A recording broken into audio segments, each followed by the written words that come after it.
किसी भी देश की इकोनॉमी को मैनेज करना, उसे सही रास्ते पर बनाए रखना एक बहुत बड़ी चुनौती है ना? तो आज हम इसी बड़े सवाल के दो बिल्कुल अलग जवाबों को समझने वाले हैं, प्रो साइक्लिकल और काउंटर साइक्लिकल पॉलिसीज। तो सबसे पहला और बड़ा सवाल यही उठता है कि क्या कोई सरकार सच में इकोनॉमी के इस रोलर कोस्टर राइड को कंट्रोल कर सकती है? क्या तेजी और मंदी के इस चक्र को थोड़ा शांत किया जा सकता है? चलिए इसी सवाल का जवाब ढूंढने की कोशिश करते हैं। देखिए, एक बात तो साफ है, हर इकोनॉमी में उतार चढ़ाव आते ही हैं। ये उसकी फितरत है। कभी अच्छे दिन होते हैं तो कभी बुरे। असली खेल इस बात का है कि इस सफर को मैनेज कैसे किया जाता है। तो चलिए सबसे पहले इस सवारी को ही थोड़ा करीब से समझते हैं। आखिर ये आर्थिक चक्र, ये तेजी और मंदी असल में है क्या? इसे समझने के लिए एक आसान सा उदाहरण लेते हैं। सोचिए कि हमारी इकोनॉमी एक कार है और वो एक पहाड़ी सड़क पर चल रही है। जब सड़क पर चढ़ाई आती है तो ये है आर्थिक तेजी का दौर, और जब ढलान आती है तो ये है मंदी का दौर। अब इस पहाड़ी सड़क पर गाड़ी चलाने के लिए सरकार के पास दो मेन टूल्स हैं, दो अलग अलग तरीके हैं। आइए देखते हैं कि ये दो तरीके क्या हैं। पहला टूल है प्रो साइक्लिकल पॉलिसी। जैसा कि नाम से ही पता चल रहा है, प्रो मतलब साइकिल के साथ साथ चलना।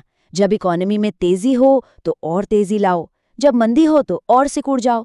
मतलब ये पॉलिसी इकोनॉमी के उतार चढ़ाव को और भी बढ़ा देती है। और दूसरा टूल है काउंटर साइक्लिकल पॉलिसी।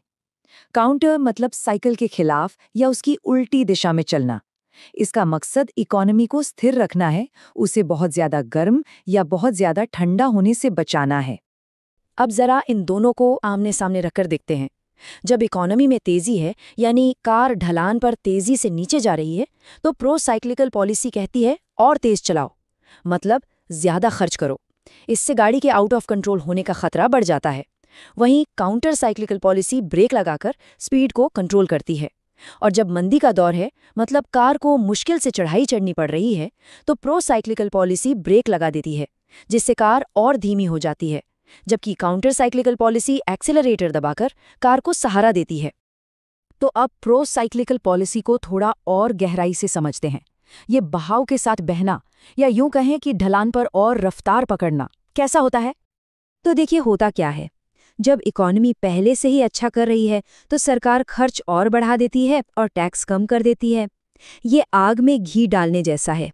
इससे इकोनॉमी के ओवरहीट होने का खतरा बढ़ जाता है।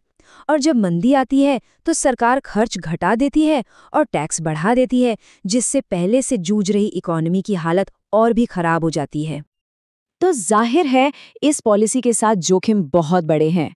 इकोनॉमी ओवरहीट हो सकती है, स्टॉक मार्केट या रियल एस्टेट में बुलबुले बन सकते हैं जो कभी भी फट सकते हैं, और मंदी का दौर और भी लंबा और दर्दनाक हो सकता है। कुल मिलाकर इकोनॉमी में अस्थिरता बहुत बढ़ जाती है। तो फिर इसका उपाय क्या है? अब बात करते हैं उस पॉलिसी की जिसे एक तरह का स्टेबलाइजर भी कहा जा सकता है।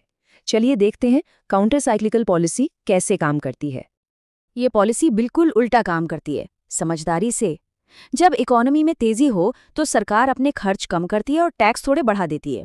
इससे इकोनॉमी थोड़ी ठंडी होती है और सरकार के पास मुश्किल वक्त के लिए पैसा जमा हो जाता है। और फिर जब मंदी का दौर आता है तो सरकार इसी जमा पैसे से अपना खर्च बढ़ाती है और टैक्स में कटौती करती है, ताकि लोगों के हाथ में पैसा आए और इकोनॉमी को सहारा मिले। इसके फायदे भी एकदम साफ हैं। ये आर्थिक उतार चढ़ाव को कंट्रोल में रखती है, बड़े संकटों से बचाती है, और सबसे जरूरी बात यह है कि मंदी के वक्त ये समाज के कमजोर तबकों को एक सुरक्षा देती है। तो अब सवाल उठता है भारत का। भारत के पॉलिसी मेकर्स के सामने क्या दुविधा है और उन्हें आगे कौन सा रास्ता चुनना चाहिए? ये सिर्फ किताबों में पढ़ने पढ़ाने वाली बहस नहीं है। ये एक ऐसा फैसला है जो ये तय करता है कि कोई देश मुश्किल समय में कितनी मजबूती से खड़ा रह पाता है और क्या वो लंबे समय तक तरक्की कर सकता है या नहीं। तो इस पूरी बातचीत से 3 बातें हम साथ लेकर जा सकते हैं। पहली, इकोनॉमी में उतार चढ़ाव तो आएंगे ही, ये एक सच्चाई है। दूसरी, प्रो साइक्लिकल पॉलिसी इस उतार चढ़ाव को और खतरनाक बना देती है। और तीसरी, काउंटर साइक्लिकल पॉलिसी इस सफर को ज्यादा सुरक्षित और स्थिर बनाने का एक तरीका है।